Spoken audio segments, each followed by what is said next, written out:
8-ші практикалық сабақ Алтын Орда дәуірінен бізге жеткен әдеби үлгілер.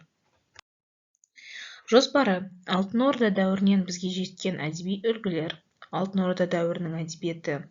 Аттары: кейде тек лақап есімдері, бірді-екілі шығармалар сақталған ақын жазушылар.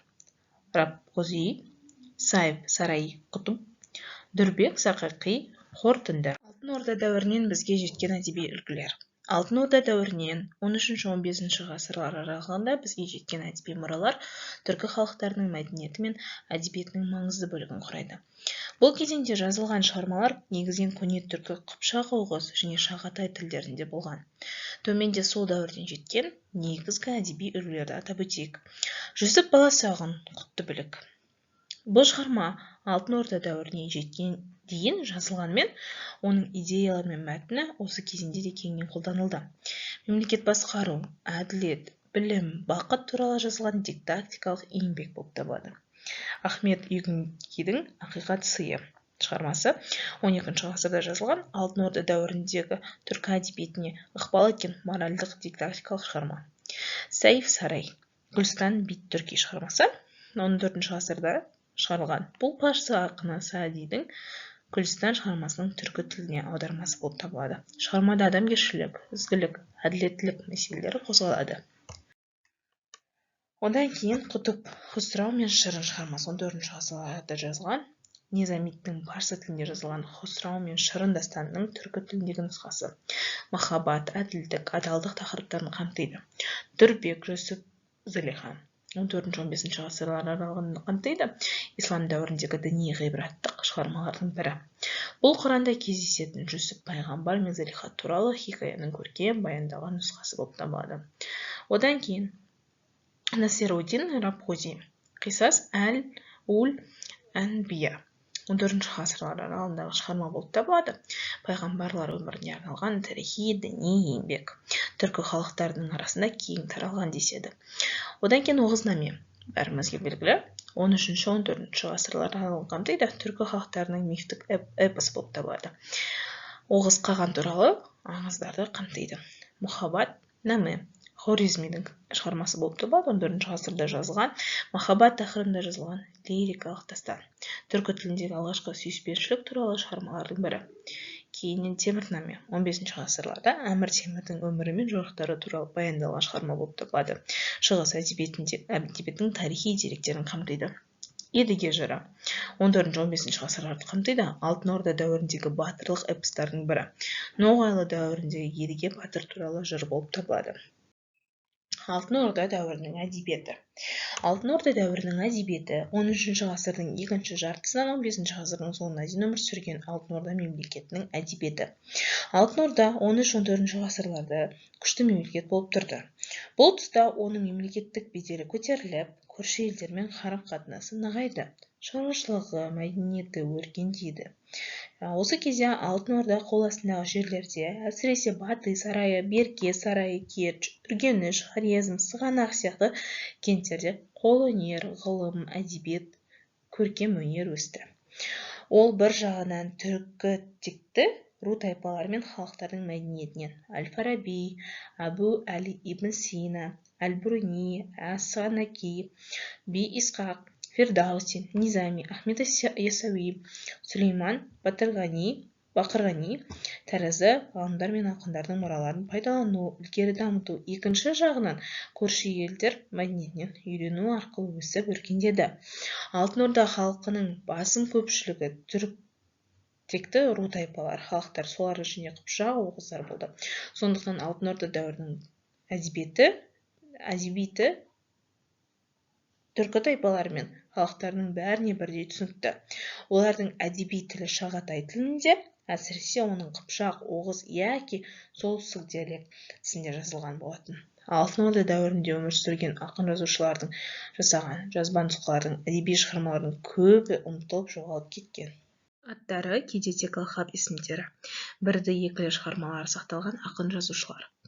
Рабғузи, Әли, Сайф Сараи, Хорезми, Сайдахмет, Хусаб Қатиб, Құтб, Дүрбек Сақақи және тағы да басқалары. Рабғузи 13-14 ғасыр аралығында өмір сүрген Насреддин ұлы Бурханеддин есімді ақын жазушының лақап аты. Рабат шаһарының оғызы деген сөзінен қысқартылып құрастырылған.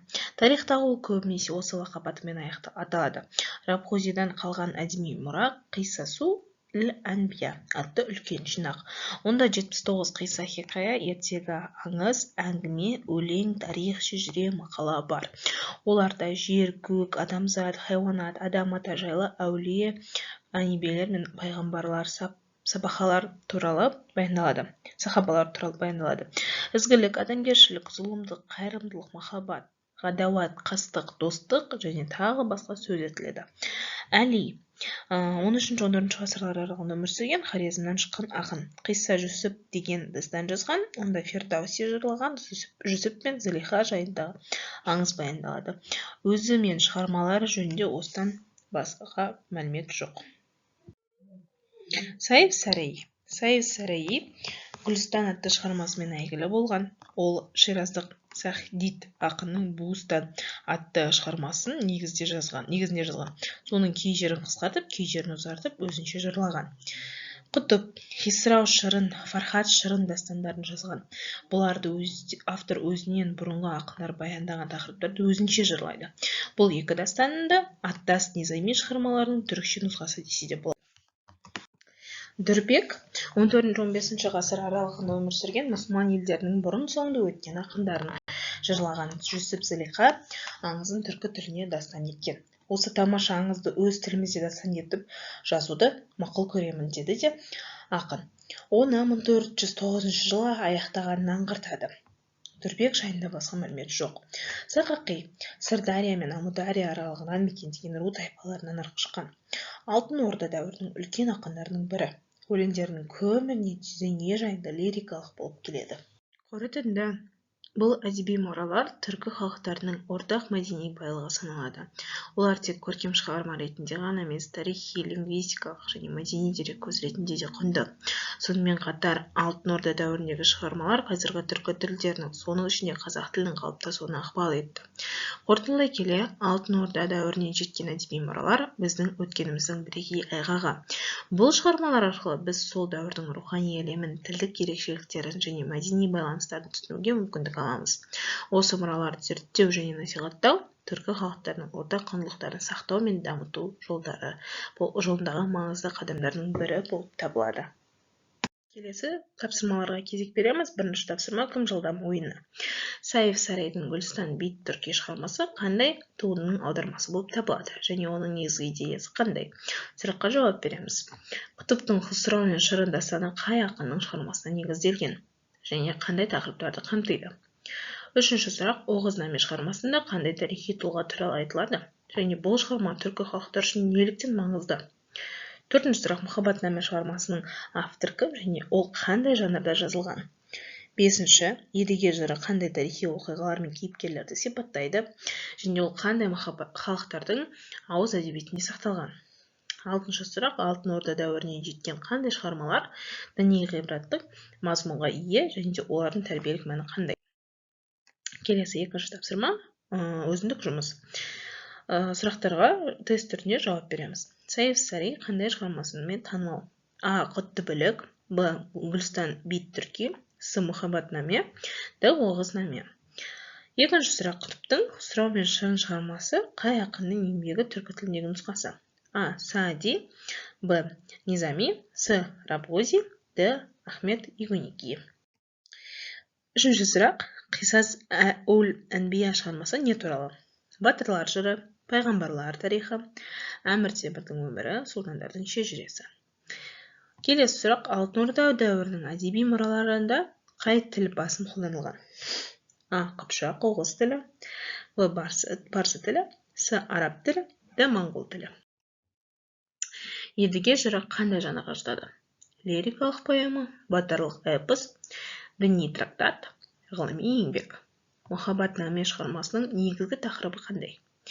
Саясат, дін, махаббат, тарих. Назарларыңызға рахмет, сабағымыз аяқталды. Сау болыңыздар.